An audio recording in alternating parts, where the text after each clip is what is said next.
Hello, everybody. This is your boy, Impulsive Lemonade from League Shot Lies here. And today I'm going to be talking about custom game modes you can do on Rainbow Six Siege when you're bored in the quarantine with your friends.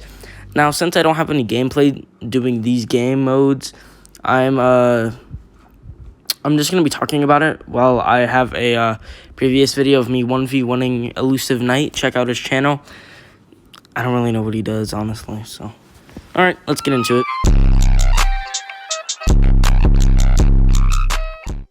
Number 1, we have Michael Myers.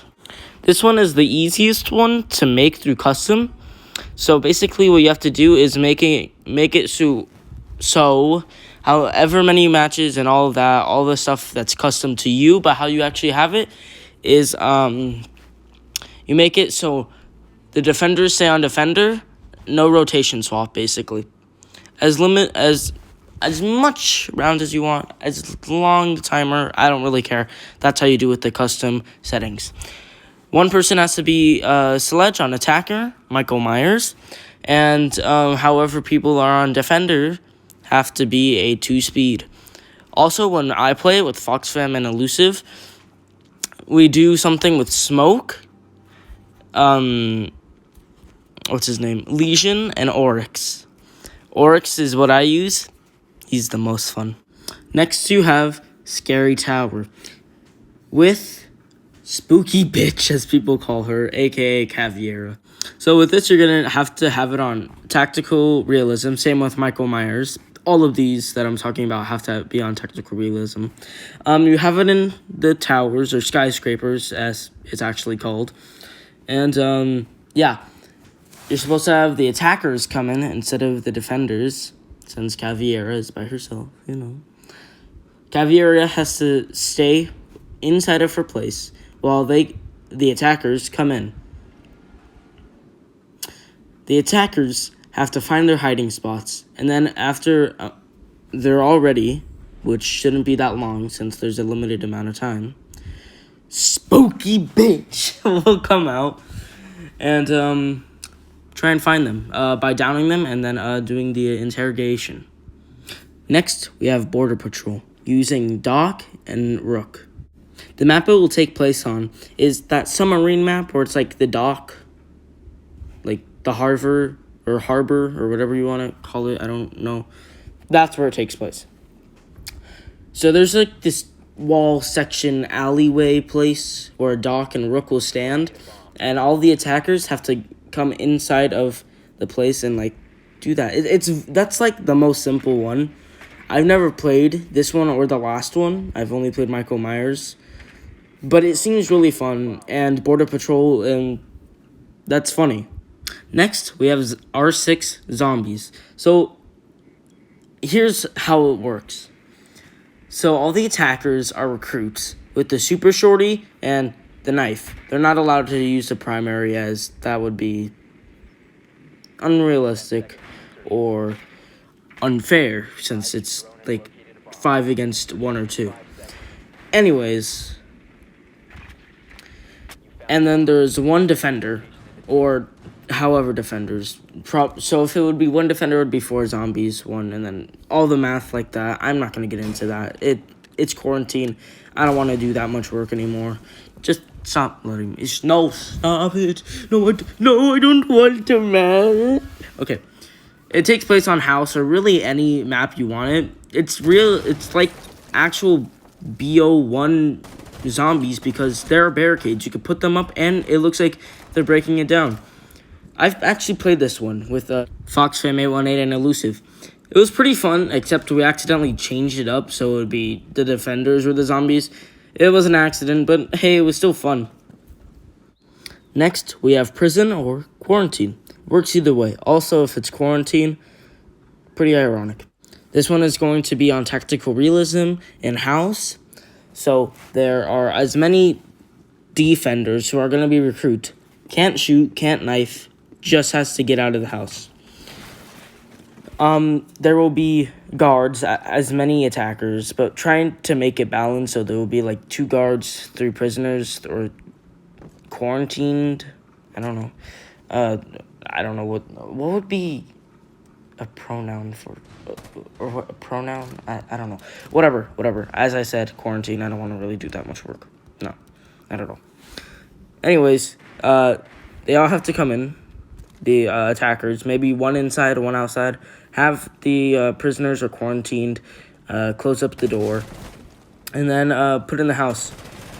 One of the attackers would have to roam outside, and one would roam inside, trying to catch the quarantined or prisoners trying to escape. I gotta say, this was pretty fun. I played it with a couple of my friends on Xbox when I went to his house, since I don't have an Xbox. I'm gonna get one on Christmas. The Series X, I think it's called. I don't know, the new one that looks like a mini fridge.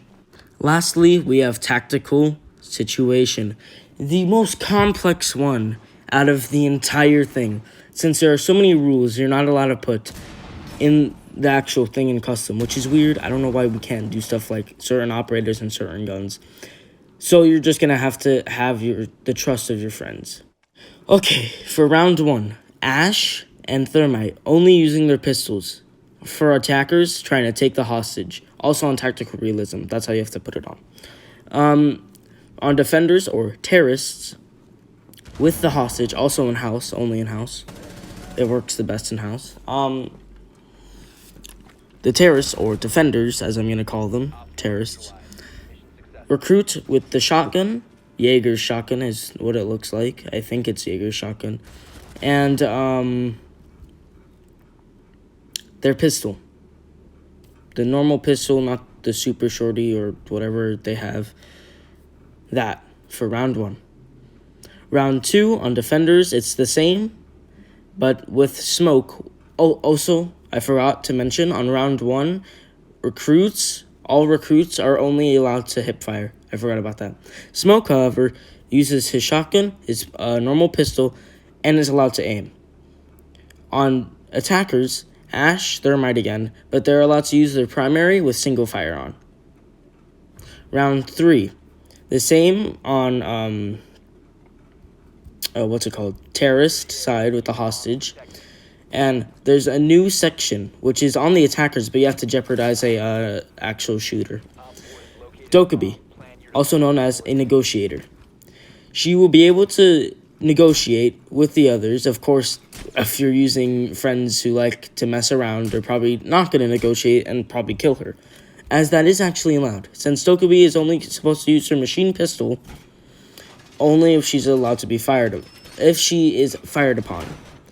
If they do negotiate, however, then there are 2 options with negotiation. As I said, this is the most complex game, or game mode for custom. If they make the negotiation, one option will be to have another round go by, meaning that it will be the same round, another 3rd round. It's supposed to be the 4th round, but it's the 3rd round since you're just going to use it again. Meaning less casualties, meaning a win for both.